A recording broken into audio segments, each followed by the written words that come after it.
嗨，大家好，我是戴淑萱。今天我想来给大家分享英国人对待事情的一些奇特的态度。经过和家人和朋友的讨论，我们认为这些是英国人普遍特有的态度和观念。Okay, so the reason I wanted to make this video is that I think it's interesting how certain groups and cultures of people tend to have beliefs or ways of thinking that are unseen and unspoken of, and this might be difficult to sense or understand if you are someone from a different group or from a different culture.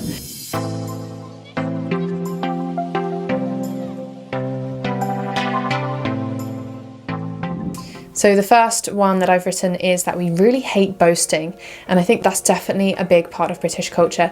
Really just don't boast, don't big yourself up in any way. People really are sensitive to it and don't like it. It's seen as a very negative trait. I have had many conversations with people from China who might come to me and say, "Hi, I'm so-and-so.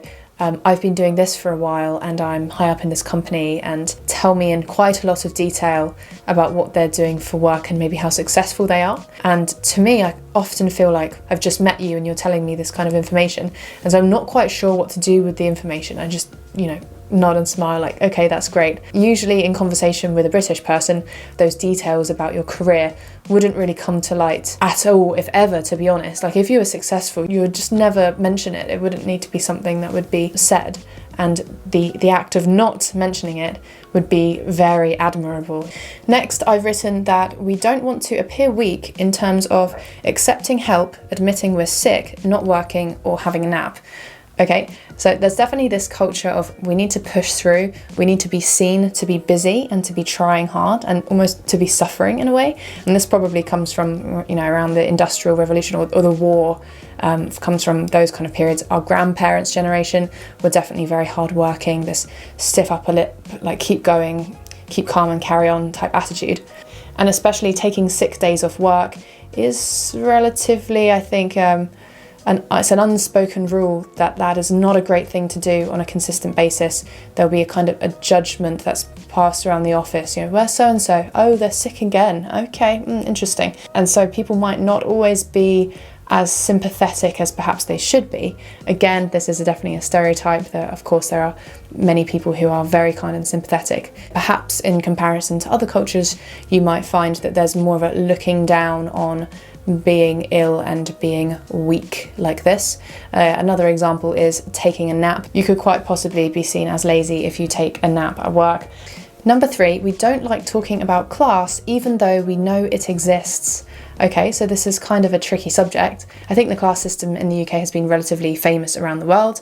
We can watch period dramas and get a pretty clear understanding that there was the upper class and the lower class.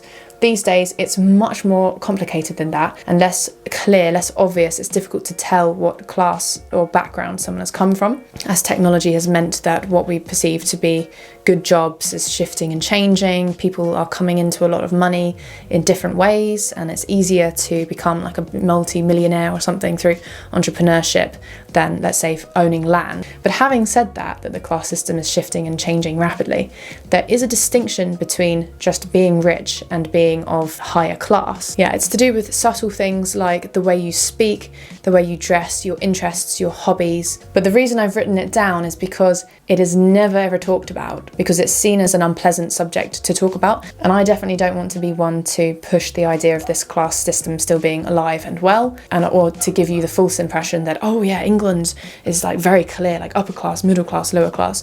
No, it's not like that at all. It's a lot more complicated and, blurred boundaries, blurred lines there. So even though the class system isn't as strong as it once was, there's still a sense of it existing.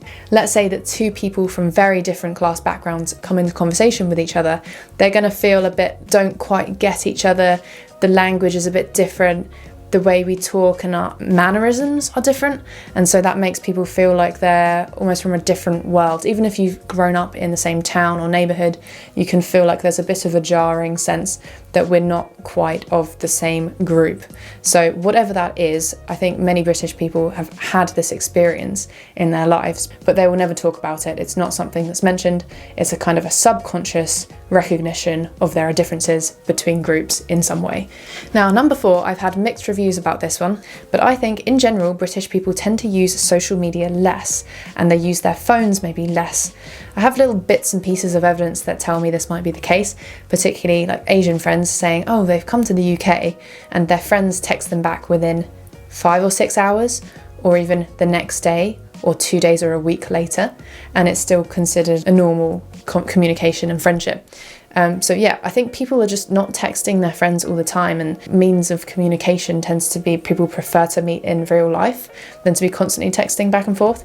I'd like to put this out to you. What do you think? If you've lived in the UK, have you experienced this, that people are using their phones and technology a bit less? It also might go for things like Instagram stories. Maybe you have British friends that tend to share a bit less on their Instagram story. I think most people would agree with me that using your phone in a social situation, when you're supposed to be socialising, is one of the rudest things you can do.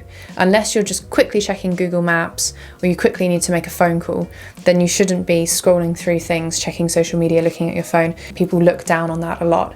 And the last thing is to do with money. As a general rule, people don't like to talk about money in this country, so definitely don't ask anyone what their salary is or how much their house is worth.